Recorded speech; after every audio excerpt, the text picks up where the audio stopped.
Hello, and welcome back to Toby On Fitness Tech. So I'd gotten a question before I went on vacation about training and specifically splits and what splits do I do. I didn't get a chance to answer it before I went and did some traveling over the holidays, but now I'm back and I figured I'd finally answer that question. And the reason why I didn't just answer the person with a very quick answer, like, because it's just what training split do you do? You'd think that'd be push pull legs, bro split, like, you know what I mean, or full body workout, right? You'd think it'd be one of the three, and I could just answer that question. But the answer is actually it depends, and that's why I wanted to make it into a little bit of a more long form video and explain that the training that I did to get the physique that I have today is actually not the training that I do today, if that makes any sense. So in 2023, when I was actually building this physique, whenever I was going from morbidly obese to fit, right? And I did it in a 6-month period. I had a whole video where I kind of highlight and break down that. And that's where this question came up, is on that video where I highlight and break down the things that I did, all of the parameters that were put in place to make that possible in that time frame, with of course a doctor's supervision, but like it was rigorous to do it that quickly. And then so during that though, I mentioned about training, but I didn't go into great depth, right? And I figured here I'll go into great depth on that training first and then explain what I do today. So that training back in 2023 was actually the Arnold Blueprint workouts that were modified for the Tonal. So right now I have the Speediance behind me, but back then it was the Tonal and it was put on my wall. And thankfully, my login for Tonal still works and I can go and actually pull up those old workouts. So realize I have no ability to actually do workouts on the Tonal, even though I still have the device. It's sitting in my hallway still, yet to get its cable repaired and put back up on the wall somewhere else where I can just use it as a dumb cable machine, but you have to click around a million times. Realistically, it's probably not gonna get used very often. In fact, if it gets used, it'll be by my wife or something like that. Um, I doubt I'm gonna even use the thing, but my wife might end up using it for just basic cable stuff every now and then, especially to work on her shoulder. She's doing jiu-jitsu now, and of course, white belt, you get shoulder issues. So back then I used the Arnold Blueprint workouts, and what they look like is a split workout, and they're push-pull legs, and they're broken down into days, and then you do the same workout on a couple of the days, and then there's like one where you have a specific workout. I can go through them right now so that I have them pulled up. That's why I have my phone in front of me. So I can actually look down at the phone, go through and go to my custom workouts. And by the way, these workouts are not recreated on the Speediance, or at least I didn't recreate them on the Speediance. They would be capable. It'd be easy to recreate them on the Speediance, but I did not. And that's because I don't plan on ever doing them again. They were phenomenal for building this physique, initially. Like they were what I needed to do because I was driving such a calorie deficit to maintain the muscle mass I had then. I mean, they were phenomenal for that. And so I had renamed them to TP Blue, and the original, because the original Blueprint workouts that someone else had done this work for me. They took those Blueprint workouts, they put them onto the Tonal. But the problem with the way they put them onto the Tonal is they were split over multiple workouts. They included the off Tonal components. So there's a whole bunch of exercises that Arnold did that you can't do on the Tonal. Like the Tonal's amount of exercises is like minuscule in comparison to what you can do on the Speediance in terms of number of different exercises. The Speediance has it trumped by a massive percent. And that's just something important to realize. But anyways, so like Monday, Thursday, it was skull crushers, it was bench press, it was pullovers, it was all these pushing exercises, incline press, calf raises in there apparently. So there's all of these different there's all of these different things that are in there. And the way they worked is you had all of these, so you had like, let me see if Tuesday shows it. So yeah, so you had all of these. So Tuesday's a better example of it. Tuesday, you have these blocks where you have 6, 12, 15, and then 25 rep sets. So you're doing a warm-up set, and then you're doing 6, 12, 15, 25. So the weight goes down, and the Tonal handles all this automatically. And so would the Speediance if you were doing this. You'd have to set it all up. But what happens is you do 6 reps, and then you're doing it at, and I don't remember what the percentages were, but basically you're doing 6 reps, at X percent of your 1 rep max, and then 12, 15, 25. You can't customize any of this on the Tonal. So you get what you get. You can't, in the Speediance, you can give it your RAR, like what you actually want it to be. Tonal made it and simplified all that. And they just give you a value, which is like your warm-up set, and then you're going to PR if you do an extra rep on any of those sets. So it's kind of like 1 RAR is where all of their stuff is. And it's all calculated and tuned. But yeah, it's 6, 12, 15, 25.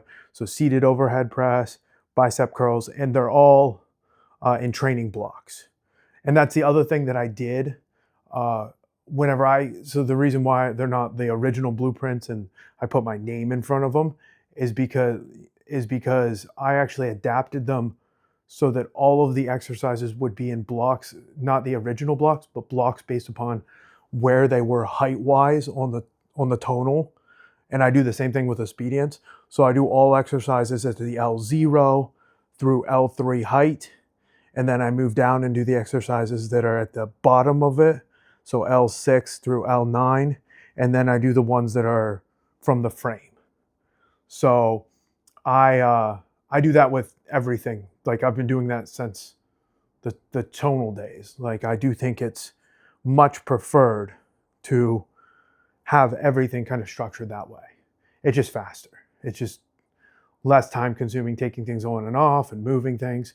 And so that's what these workouts look like. So it was a push-pull legs. It was grueling. I mean, you're talking about 25 rep sets. For the first 4 months, that's what I did. I think it was around 4 months. I mean, it's been 2 years, but I'm pretty sure I did 4 months of that. And I hit almost every workout except, I'm pretty sure whatever workout was the leg workout, that one was the most often missed. And I'm trying to figure out what it was. Because the Monday, Thursday, I almost always hit. Because I love that workout. The Tuesday workout I always hit. Let me see, is it Friday, Sunday? No, Friday, Sunday I would always hit. It's Wednesday, Saturday. Yeah, Wednesday, Saturday is the one that is most like, especially because Wednesday is in the middle of my training week. So I would train Monday morning, Monday night jiu-jitsu, right? And then I'd be off Tuesday, which makes it really easy to hit that workout. But Monday's the beginning of my week, so I'm the freshest for that. So usually I could get some kind of a workout in lift-wise.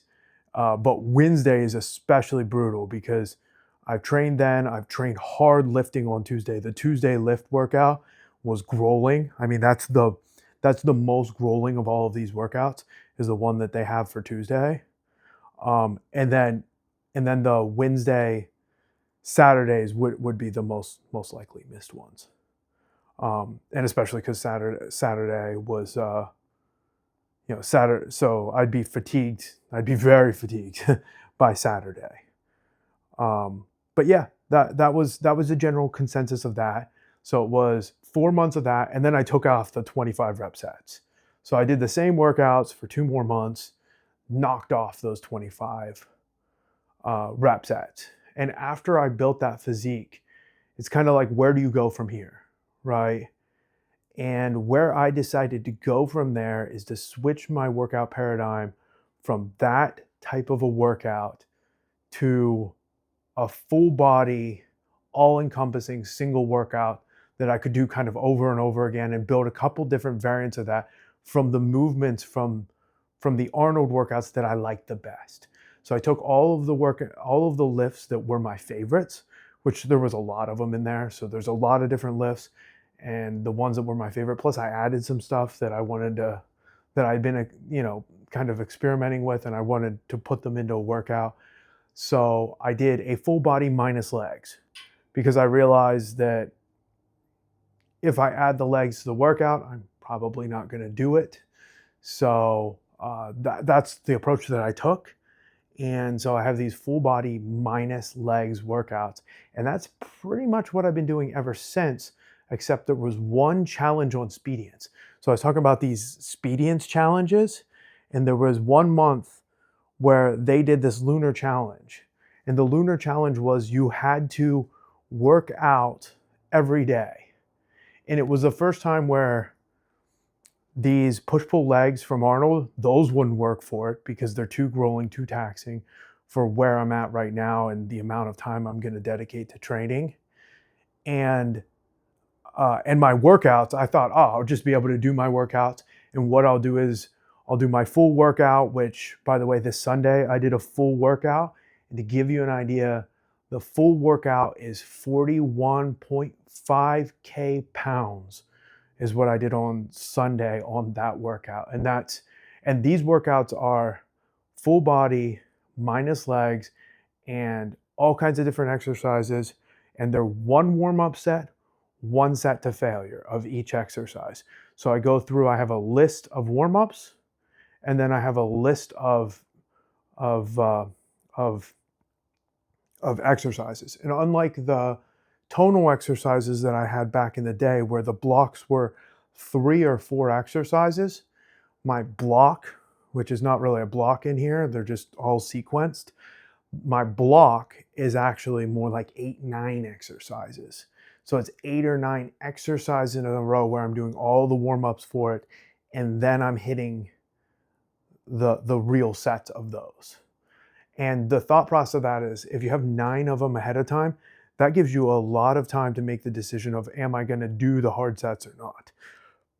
And so what I thought I was going to do for that lunar challenge is, that's fine. Sunday, I'll do a full workout. Monday, I'll do a warm-up set only. Tuesday, I'll do a warm-up set only.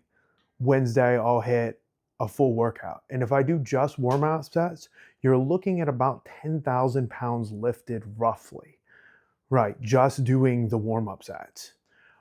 So it's not insignificant. And the reason why it's not more than that, you'd think, oh, well, it should be half, about half, a little under half. But what happens is there's 8 or 9 workouts, then the hard lifts, and then there's going to be another set of 4 or 5 workouts of warm-ups, and then another set of 4 or 5, hard exercises or some variant thereof, depending on, I have 4 different of these workouts that I've built. And the workouts are built in a way that's designed to maximize the efficiency on the machine. So more thought is put into how to maximize the efficiency of the machine than anything else, but it is a basically full body workout. Minus, actually one of my workouts has deadlifts, which is the only leg exercise, and calf raises. So I should say almost all of them have calf raises because I have a lot of ankle issues, and actually that's what I blew right before vacation. I blew my left ankle again, kickboxing. So my first vacation, I had a boot on my foot, and it's the same injury I had in 2018. I actually injured the same thing running. So I injured it running in 2018, ended up at the orthopedics place then, and then came back and they're like, this is the same foot, almost the same injury, a little bit worse this time actually. I tore the tendon off the bone. So same basic injury, but calf raises are in, and I can now do them at pretty much full strength, which is good. That means everything's kind of healing up after a month and a half. from the injury. But yeah, they are full body, and they I thought they were going to work for the lunar challenge perfectly. And I got into it and I tried it, and after 3 days I realized I was going to fail miserably, because the third day of just doing warm-up sets, I was so fatigued I couldn't do them. So I had to skip the day. And then I could do the full workout again, but this is not going to work. I have to redesign my program. And that was the first time where I built individual day exercises of individual muscles and did the bro split. And I did that for the rest of the lunar challenge. So for the lunar challenge in particular, I switched over to a bro split.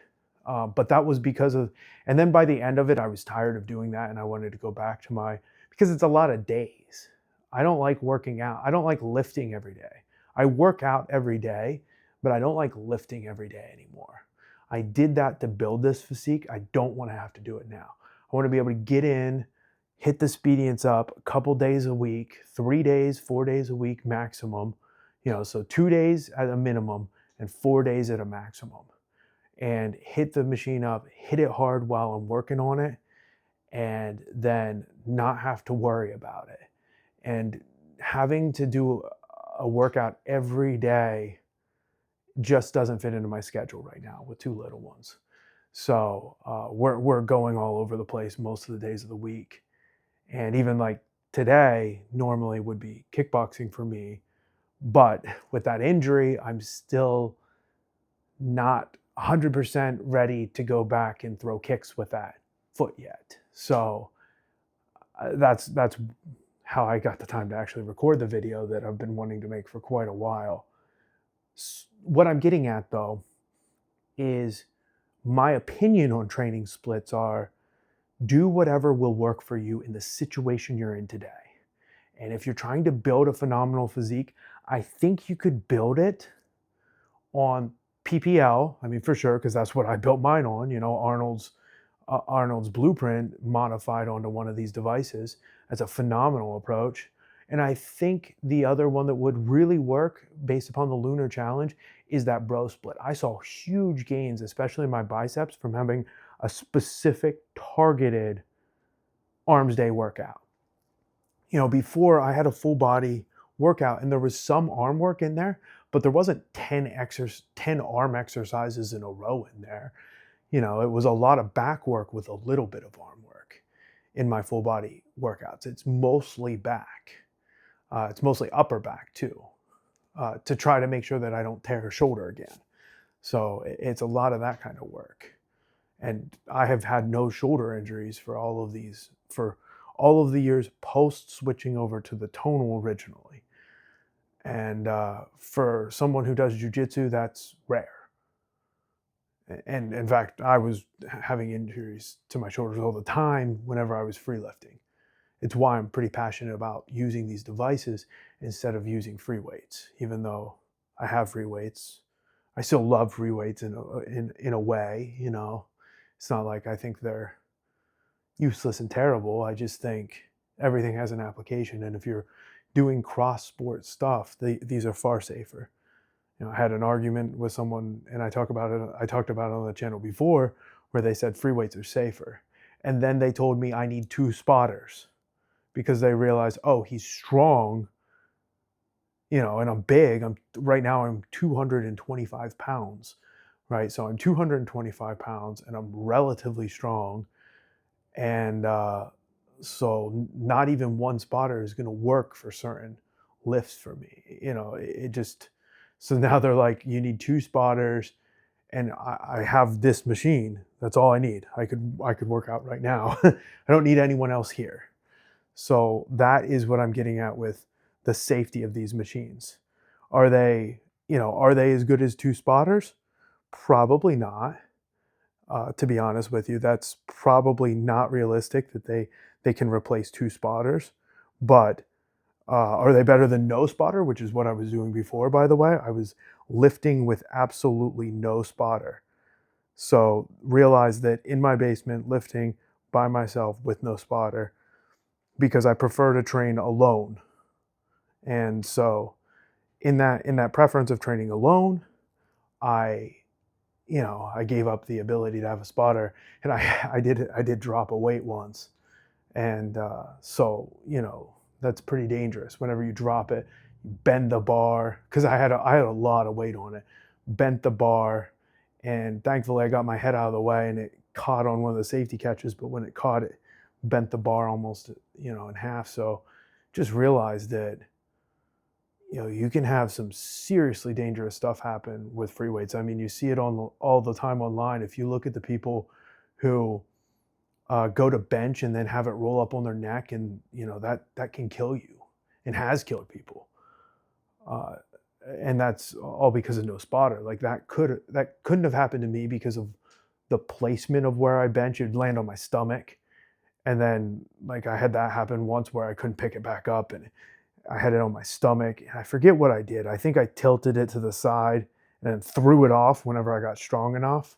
Like whenever I repaired, and whenever I got enough energy back in my left arm, I threw it off to the side. But that also happened to me where I couldn't pick it back up and put it on the catches because I went to failure. This machine, I can actually go to failure and just it handles it that way. But in general, my stance on what you should be doing is whatever you have time for. I would really not recommend, because the bro split immediately became a really terrible idea for me the second that competition was over. And I noticed it immediately. I'm like, wow, I can't do this kind of workout because I'm going to just miss days. Uh, I left the arm workout in, and I will do that every now and then between major workouts. So I will do that as its own thing between major workouts, and I'll do pieces of it. Right, I'll just do the warm-up sets from the arm workout as its own kind of pseudo workout. Like tomorrow, I might end up doing that because today I did most of a workout. That's the other big thing that I would say. Even on the Speediance, I wouldn't worry about completionism around your workout. Uh, and what I mean by that is there are days where I don't get the whole work. Like today, I got so Sunday I did the massive full workout, and then I can't remember, and I have it on the other phone what all workouts I did this week. But I know I skipped a day, and today I went to work out. Uh, or no, I did it Saturday or Sunday. I did the full lifts, and then today I went to work out because today's Monday. Um, Today I went to work out, and I definitely didn't have the strength I had on the other workout, and I got through all my warm-ups. I actually did the majority. I got halfway through the working sets, and then finally I was like, enough is enough. I'm losing too much strength. I don't feel strong enough to continue, and I called it there. It's like you don't have to, you can just end the workout when you feel the workout's over. It's not the end of the world to say, nope, I'm going to call this here. And so that's what I ended up doing today. But this is all after I built that initial physique. I wasn't ending workouts early at all whenever I was going from 250 pounds down to 185 pounds. So realize then I was not ending workouts early. I was following the plan and executing it to perfection, right? Everything had to be perfect during that time. However, now I give myself a lot more grace on this, especially because right now I'm starting the preparation for the Lucky Charm race here locally, which is like it's a 4-mile race, which is not far, but for the deconditioning, for the ankle injury, for the fact that I haven't really run seriously in years, to get back into it and start training for that is actually my primary objective. So I always set up a structured list of what are my primary objectives. So sometimes it's jiu-jitsu is at the top of the list. Sometimes obviously lifting and losing weight in 2023 was the top of the list, and I didn't do any running and I didn't do almost any jiu-jitsu. In fact, I almost took the entire winter off. Like I was gone. I may have showed up once every 2 weeks, and honestly, I did terribly when I showed up. So I might as well have not been there. Like, it was that bad of performances in 2023 over, when I was doing this, when I was losing all that weight. Now the priority is the running is number one, even over the jiu-jitsu. So like, it's going to be running, and then it's going to be probably lifting, and then jiu-jitsu comes in at number third, but it's a close third to the lifting. And what I've realized, some of my jiu-jitsu training sessions, I came back last Friday to jiu-jitsu, and I wear a whoop, and it shows me the heart rate strain of the jiu-jitsu sessions because I wear it in my underwear. And that actually registered as one of my hardest runs. And it thrashed me to be able to do my run for that day. So I have to be cognizant of jiu-jitsu does not really interfere with my strength training very often. Every now and then it will. I'll have a particularly strength-based jiu-jitsu training day, and you'll know, because you can barely move your arms after it. That was a strength-based jiu-jitsu training day, and they happen every now and then, but they're pretty rare.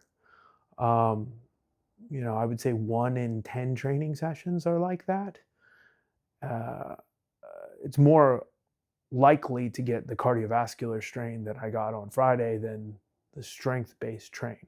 And there's no measurements for that, by the way. The Whoop can't measure it. Nothing really does a very good job from what I've seen of measuring strength-based strain. And at least not for jiu-jitsu. So it'll measure your heart rate, but it will not measure, actually the Garmin, believe it or not, the Garmin body battery will actually take it into account. So if I have a purely strength-based training session and then I look at this Garmin, so right now it shows my body battery, I'm at 5%. Okay, so apparently that strength training session today was brutal. Whoops. So yeah, my body battery's at 5. So that's about as low as it goes. I didn't realize it. I'm assuming it can go the whole way to 0, but yeah, so that strength training exercise was brutal. And I called it when I should have. So I wear both of these devices, by the way, and maybe I discuss it now. Yeah, because I have time to discuss it now. So I wear a Whoop and a Garmin. And my wife wears an Amazfit and a BIP, which is another Amazfit. So she wears 2 Amazfit devices. And the Whoop is invaluable for things like jiu-jitsu. Like, if you do jiu-jitsu, you have to either get the Amazfit or the Whoop. Like, those are pretty much your only options. I think there's a couple other ones coming out now, but those are the 2 kind of big ones. And Amazfit's new, right? But that also works for jiu-jitsu. You can wear it on your wrist or on your bicep for the Amazfit. But my problem is I wear the Whoop in my underwear. And actually the Amazfit will fit in my underwear, but I don't know if it will work, right? I've never tested it, which is probably a test I should run just to be able to let you guys know if the Amazfit works in the underwear. But like, who's going to go out and buy last generation's Whoop underwear to put it in the underwear, because this generation's Whoop underwear is terrible, by the way. I'm so disappointed in the Whoop 5. And what's funny is I just renewed my membership for 18 months. So I took their Black Friday deal. They give a Black Friday deal every year. And I did renew my membership. This is the Whoop MG. I would not recommend. So I wanted the Whoop MG sensor because according to the Quantified Scientist, it is actually a better sensor than the Whoop 5. So if you look up his stuff, he goes into detailed breakdowns of all of these sensors and how good are they. And he actually said the MG sensor was better, but I'm downgrading from Whoop Life to Whoop Peak with my renewal whenever that happens later this year. Because honestly, the detailed blood pressure metrics and ECG are one-time kind of things. They're utterly useless outside of like checking them once or twice. And the blood pressure stuff is not useful at all for me. I haven't found any value in it, to be honest with you. I take blood pressure medications. My blood pressure is controlled through that. So I take 20 milligrams of telmisartan. That happened during the long flu. So I had never been on blood pressure medicine until my hospitalization incident occurred after getting that vaccine. So yeah, so I'm now on blood pressure medicine. So that's fun. But long story short, my blood pressure's perfectly in range, and I test it with a cuff. And you do have to test it with a cuff to get the Whoop MG to work. In fact, some of my blood pressure metrics are skewed, but I was drinking a pot of coffee, and they actually think I've fixed the underlying, like, whatever was causing my blood pressure to be high during that period is fixed, but my coffee intake is now remaining, keeping it high, and the blood pressure medicine is putting it in range, but it's self-induced, and they want me to get off the coffee, which might actually it is actually happening for this year. So I am actually reducing the coffee for the first time ever, not just because I switched to decaf for my pot of coffee. So I drink a couple glasses of coffee, and then I switch to decaf for the pot of coffee that I drink. And during vacation, I massively lowered my caffeine intake and was able to do that. So long story short, I am actually working on that piece. But yes, these devices, what do I think of the Whoop? First of all, Whoop for strength training. So the Whoop strength trainer is awful.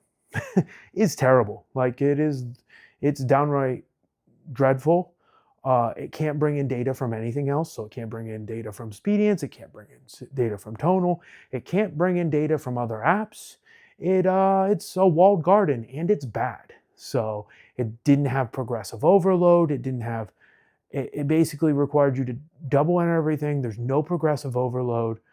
It's a nightmare to deal with. Because I have to do the double entry. It then shows you muscular strain. So even though it can't show you muscular strain for jiu-jitsu exercises, right, and now logs all of them as, I guess, strength training, by the way, in its algorithm. So it has an algorithm for, the reason why I kept it for 18 months is it has this feature called like the health, I don't know what they call it now, but it's basically gives you an age. Gives you a score, which is an age. And some people were complaining, oh, it shouldn't be an age. And it's like, well, that's just an easy representation of how well are you doing. And by the way, right now I'm older, which I had gotten it to where I was younger last year and younger than my actual age. But now I'm older than my actual age because of all these vacations. It turns out if you do no training for an entire month, you will definitely age yourself. Oh, and then you travel.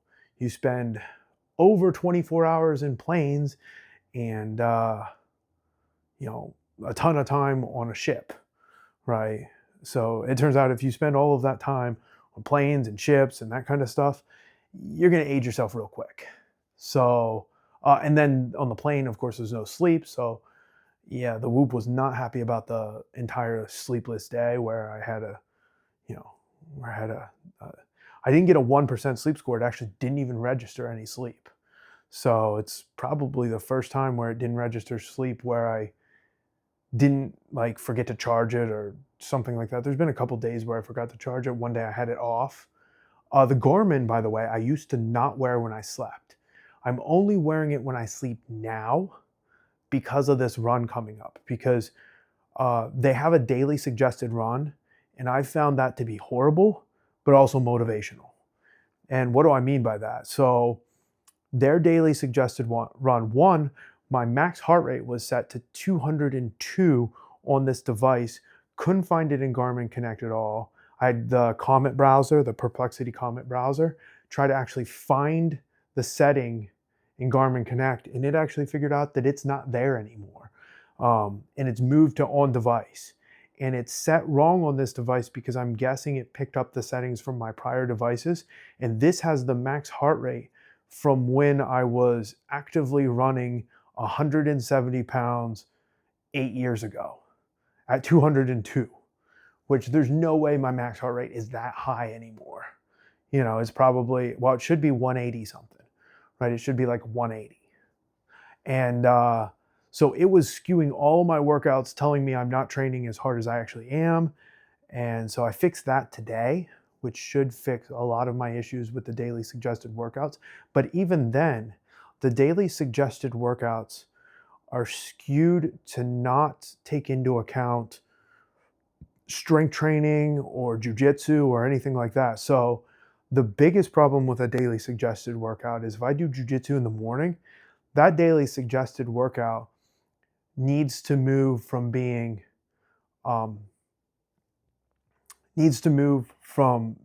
extremely difficult, like if I get a 13-3 strain, to really easy, and it doesn't do that. It doesn't recalculate it based on what's already happened in the day. It sets them at the morning. You have the ability to do more, like there's an option in Garmin to go through and pick a different exercise and not the one they suggested.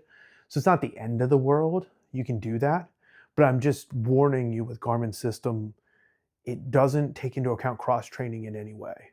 Cross-training, strength training wise, cross-training anything. And actually the Garmin doesn't even know about my jiu-jitsu workouts at all. So there's no way to really easily import the data into Garmin from Whoop. So, and I do not want to wear a chest strap during jiu-jitsu. People have tried it, they always fail. I've never seen someone consistently wear a chest strap for a long period of time. People will do it. I know a lot of people who've had the idea of doing it, but then you have to go start your workout on your phone usually. It's a huge pain in the butt and just not practical, right? The Whoop is probably the only practical thing for jiu-jitsu, especially because if it doesn't register a workout for me, I don't go in and enter it. So if it hasn't, because the Whoop's algorithm is, it's like 10 minutes, 10 or 15 minutes, something like that, of elevated heart rate. That's when it logs a workout. So it's a pretty specific, thing that you have to do. And then it automatically picks up a workout and guesses what it was. And it guesses jiu-jitsu right. It either guesses it jiu-jitsu or wrestling. That's all it's ever guessed. So it does it pretty well. What's funny is my kickboxing workouts, sometimes it logs them as running. And I always was messaging the coach when that happened and be like, dude, too much running in this class. If it's logging it as running, that meant you made us run way too much. That was not enough punching and kicking, or way too much running. But the Whoop actually is phenomenal at exercise detection if you understand that it takes it. Like sometimes I'll run to pick up my child at school, and it's about a 10-minute run, and that won't get picked up. So that run isn't going to get picked up by Whoop, but because I started on the Garmin, it automatically actually gets picked up on the Whoop. So because when I'm running to the school, I actually log it in the Garmin because I want to see how fast I did it. And so I will log it in the Garmin, and that'll actually automatically translate, it'll go in Apple Health and then pick it up on the Whoop and auto log it. So anything that's in Apple Health, it will automatically import into the Whoop and go that direction. So I actually think these devices are phenomenal. I wish I had one device, one brand that I could use for everything. And I actually think Amazfit's eventually going to be there.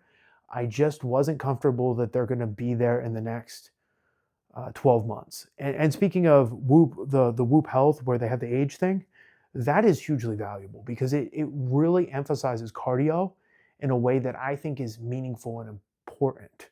So although I built this body only strength training and walking, but realize that's 10 to 20,000 steps a day of walking. It's not like a small amount of walking, but it was strength training and walking exclusively to maintain muscle mass while driving the weight down. I am a big proponent of hard cardio. I'm a former runner. Like, I don't think it's useless. And I see some people online where they say that strength training is analogous to to something that has long-term gains, and cardio is something that has no long-term gains, right? They go through all these analogies, but basically that's what they're getting at with these analogies, that strength training has long-term gains and cardio doesn't. And they are correct in the fact of calorie burn, which is what they're talking about, but they don't mention that they're specifically talking about calorie burn. And there is so much value to cardio outside of the calorie burn. You know, the fact that I'm 99% sure that the fact that when I was hospitalized that I didn't die or have to have emergency surgery was because of all of those years of running. That I had built a stronger heart over all of those years, right? And I'm very thankful for all the running I did. And it's I don't think, I think it's equally as important as strength training, except let's be realistic, you can do no cardio and have an amazing physique, right? If physique goals are what you're trying to attain, you can just walk, you know? But I do think that, and there's actually this guy that I listen to, and I'm blanking on his name now, but he talks about just walking to maintain his physique. And he's a little bit older gentleman. No, Paul, what's Paul's last name? But anyways, pretty sure his first name's Paul. But yeah, he talks about walking, but he's doing it on an incline, and I'm pretty sure he's getting his heart rate actually up into zone 2 when he's doing this. So it's not, it's a pretty intense walk from what I gather. You know, if you can get yourself the whole way to zone 2, you've got a decent incline, and it's not a leisurely walk at that point in time. It is still technically walking, but if you're walking on an incline or walking with a weighted vest and driving your heart rate up into zone 2, you're really getting a lot of the benefits. You still don't have that hard cardio that's especially important for something like jiu-jitsu, because our workouts are not zone 2. In fact, if you look at my jiu-jitsu workouts, they're no zone and then max zone. You know, in fact, you know, what happened on Friday when I returned is there was at one point during one of my rolls where the person's actually so strong, right? So I tie my pants pretty thoroughly so that they don't get pulled down, because I hate that, right? And I don't ever want to have to stop a roll to tie my pants, like call a timeout. Like, that's annoying, right? I'm not wasting my time doing that. But what happened is they were so strong that they yanked on them and actually popped the, like, because I didn't, when I tied them that morning, because it's been, you know, probably a month or whatever, I didn't double knot them and lock the double knot in place. I just tied them once. And so when they pulled, they actually popped the knot and like undid my pants, you know, and it only pulled them down a little bit. So I knew I could, so I pulled them back up, and as they're going 100%, I'm still trying to tie my pants. And the problem with it is I'm trying to tie my pants in a way that they won't pop again. So like I'm really concentrating on this tying my pants, and my feet are just moving how they need to move to stop them from passing my guard. So they're doing a standing guard break and trying to pass my guard. And meanwhile, my focus is actually with my eyes and with my hands, right? I'm focused on trying to retie these pants in a way that, like, it looks like I'm casually retying my pants, but what I'm really doing is trying to think about how to knot these pants to where that won't happen again, right? So like there's thought going into it, and my feet are just moving the way they need to move to stop the guard break. They look down and they're like, I cannot believe that you are just tying your pants while I'm going 100%. Like, that is so embarrassing. And it's just one of those things where you realize there's levels to this, right? And I'm a brown belt now, and they're a white belt, right? So like there's levels, and like I went to a competition and people mopped the floor with me, so there's, you know, black belts that are way higher level than me. But like to someone, you know, who's relatively new, you realize, you know, it was one of those kind of eye-opening moments where it's like, oh yeah, I've been doing this a long time, to where I get the opportunity to retie my pants during matches. But I'm a big believer. Actually, I'm a big believer that the Amazfit will eventually have all of the features of the Whoop with no subscription cost. So Whoop has a subscription. It's pretty expensive. If you're a grappler and you cross train and you care about these, like the age stuff, where it's really it's triple counting cardio. So it's counting steps, it counts in its algorithm. It counts zone 2 cardio separately, and then it counts your high intensity cardio, which I can get with jiu-jitsu or with running. But the zone 2 stuff I can really only get well, you can get it other ways, right? You could get it with exercise bikes, but realize you're not getting the double counting, because the steps from running count plus the plus the zone 2. So you're getting like double counting for running. So it's actually really encouraging running as the way to build your health,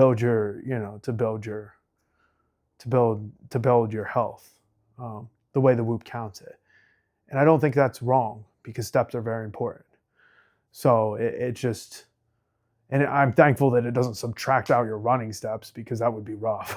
Because some days my steps would be close to 0 still, which it was there for a while, which explains the, age going up by a year. And I'll get that back down. I'll get it back down by my run in March. So by my run in March, my age will be back down below my chronological age, which makes the Whoop pretty cool to me, but I don't know if it's going to be a useful device to you. And then the Garmin, for me, it's the best of breed. And by the way, I've had all these things, right? So not all of the different running based things, but I've had pretty much all of the smartwatches, right? And I have all the smartwatch features turned off on the Garmin. So I realized I don't like smartwatches. And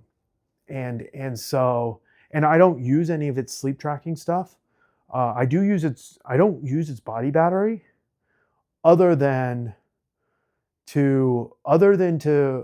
its body battery is only ever used if it suggests some ridiculous run and I look down and the body battery says almost 0.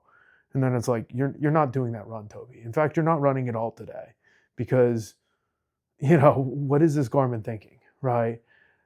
So their algorithms for all of this stuff, like in comparison to Whoop's strain, they are infinitely worse. But they log and track in such great detail, and they have such detailed tracking, especially on your runs. Like you can look up all kinds of information on your running. Like it has everything in there. It has how warm it was that day. It has, are you acclimated to the heat with that run? It recalculates lactic thresholds on the fly.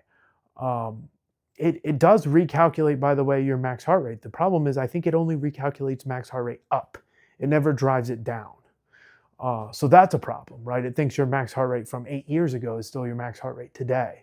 Like it recalculated my lactic threshold lower than it used to be, getting back into running now, but it didn't drop down the max heart rate whenever it did that. So clearly, there's problems with every device, but this device in particular, in comparison to strain, I just think strain's a way better metric to try to hit than their daily suggested workout.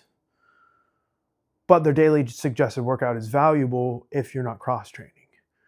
So it's like kind of one of those things where, and like one day it suggested a pretty hard daily suggested workout, and I had done my lift the day before, and it's like, you're not gonna be able to hit that. You have to pick a different one. So I picked a different one for that day, right? I picked a different workout from their list of ones that are available. They're customized to you. So they are actually, the daily suggested workouts are customized to you, and it gives you multiple options.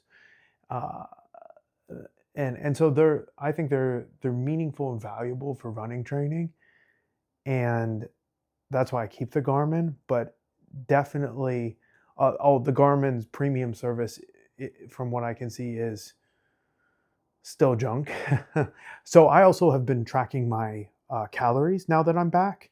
So I'm tracking my calories, and at first I tracked the calories because I thought I was going to go back to 200 pounds, but I came back to jiu-jitsu and I'm pushing 225 right now, and I'm not bringing the weight back off. I'm staying up here, and I'm just going to rebuild my physique bigger. So I'm going to be just a bigger version of me coming into this year, and it'll be the first time ever running at 220 pounds plus. So it'll be my first race ever at this weight, and so I'm pretty excited about attempting it. And I think I will do much better than last year, where I was actually 200 pounds and I failed at the run. So it took me like an hour to do this thing. It's 4 miles and it took me an hour. I expect to do it in under 40 minutes this year. So I'm not guaranteeing that it's going to be a blazingly fast pace like what I used to run. Like used to be able to run 7-minute miles, which is still not that fast for someone who runs, but it's definitely some fast for someone who doesn't run very often and does quite a bit more jiu-jitsu than running. And it's just all perspective, right? A runner would laugh at any of these paces, a real runner. So I am excited to try it though, and I came back to jiu-jitsu on Friday and I just felt bigger, stronger, better than ever. So I'm going to continue at this weight because I was expecting to feel slow and sluggish and all of those kind of attributes, but no, I felt good up here. So we'll continue, and I'll let you guys know my progress on that. I'll show you guys like what I actually look like physique wise in one of the upcoming videos. It's coming back together. I'll show you actually the physique of my post cruise photo, because that's the worst because I actually captured it. So I captured my post cruise photo of 238 pounds after this cruise. Now realize that's also post cruise with a broken ankle and a boot on the ankle and then a brace on the ankle, and I was on a cruise. So you can imagine I was eating garbage food 24/7 and I couldn't walk. So I had to take the elevator everywhere, which I don't like elevators. So it was, thankfully it was with a bunch of, family, friends and family. And so it was great, but without them, it would have not been, not been for me, that's for sure. But yeah, so I have that picture of me at 238, and I will show you guys me at probably 220, 225, probably in the next video. So we might go back to some more Speediance stuff, and I'll probably be shirtless when I'm showing it. There's been a massive set of updates to the Speediance. Didn't want to go over that here, but I do think that they've made some significant changes that are worth discussing in its own video. But I'm kind of waiting to see, just waiting to see all of the updates with the V3 of the software. And I want to get it actually loaded onto my device before I comment on it. But they are making some substantial changes, and we'll see what I think of them whenever I actually get them on my device. I couldn't sign up for the beta like other people, so a lot of people signed up for the beta, but I was worried about signing up for the beta because it asks you which device you have, and I have both. And I would obviously want it loaded onto the one up here, but the 2S, right? Oh, and the 2S wasn't even one of the options on the thing, so I'm assuming I would have selected 2, but there was no way to specify, hey, I want it specifically only on the 2S device upstairs, and they were doing it account-based. So I'm like, let's not try to sign up for this and make their lives even harder while they're trying to build new software for these things. Like, let's not give them a complicated case to try to work on now if they haven't already worked on that case. Let's let them actually get this software ready to go, and then we'll test it. But yeah, that's what I have on training splits. That's what I have on these devices. I forgot to say, I had an Apple Watch. I had the Microsoft Band actually before that. So I've had these fitness trackers for forever. Fitness, health, whatever you call them, trackers. I absolutely despised the Apple Watch. It had crashing issues. Now remember, this is Gen 1 and Gen 2 of the Apple Watch. So I got both of those and then decided on binning this thing and never using it again. And that's when I switched over to I think I switched over to Garmin from that. No, I switched over to some random Android thing that took pictures, which was really cool, but huge. So, oh, that's another note on the Whoop. So all of the Whoop reviewers who say that the Whoop, who spout the company narrative that the Whoop 5 is smaller, let me make it crystal clear. This device is not smaller than the Whoop. Let me see if you can actually, let me bring it up, up, up, up, up, up, up, up. So this device is not smaller than the Whoop 4.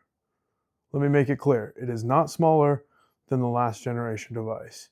And you're thinking, what do you mean? They say it's smaller. Yes, they do say it's smaller. And you know what they do to say it's smaller?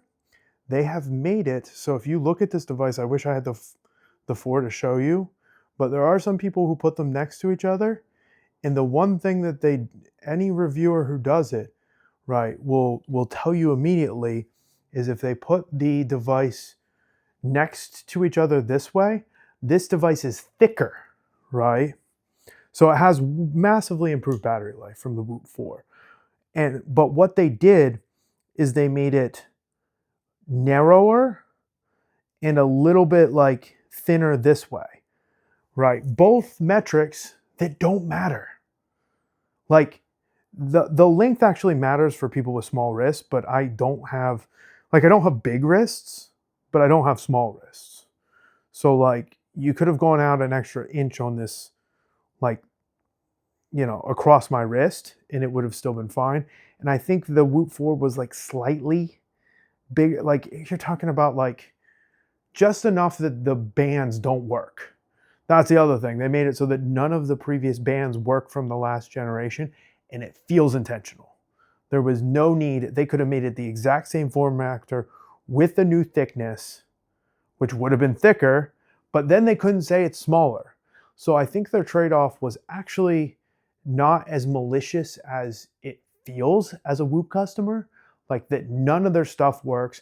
I have to put a spacer in the underwear to make it match the size because like this thing is not as wide or not as like long this way. So you put a little spacer in there and it fits perfectly in there. I just took like tape, wrapped it up a little bit and stuck it, you know, up against the edge of it. But I'm like, that's dumb that I have to do that. And they made it smaller in ways that are not meaningful and larger in the only way that's meaningful, right? The only way that's meaningful is the height off your wrist. That's the only thing that matters. And if you look at these next to each other, this thing is as high as the Garmin with a screen. So if you look at the height off the wrist, they're actually the same height, meaning in terms of comfortability of wear, they are equal. Now realize this is the 265S, right? So I have the smaller one and you're thinking, why would he get the smaller one? He's got, so before I had the Phoenix brand and the bigger Phoenixes, right? And I bought this because of the lightness and the ability to sleep with it on, because I knew I would want to use those daily workouts, which require you to sleep with the device on. And I knew if I'm going to be sleeping with the device on, I want it to be the lightest, most comfortable one. So instead of going with the most features, I went with the one that I could get the smallest, lightest one. That's why I have the 265S. You might be thinking like, that's, you know what I mean? But that's a very specific niche reason. And also it's pretty cheap too for a Garmin device. Like it was relatively cheap, has a massive feature set, and I don't use any of the maps stuff. So I should say, you know, I just don't use the hiking trail stuff. If I'm going to do that, I'm going to load it onto my phone. I'm never going to use the device for that. I'm never going to be device-free hiking. So just realize that's not a thing. I'll just load maps onto my phone. And so it's really used for running for me. And so that was the whole reason I wanted the lightest device possible. And the Phoenixes are heavy. I have an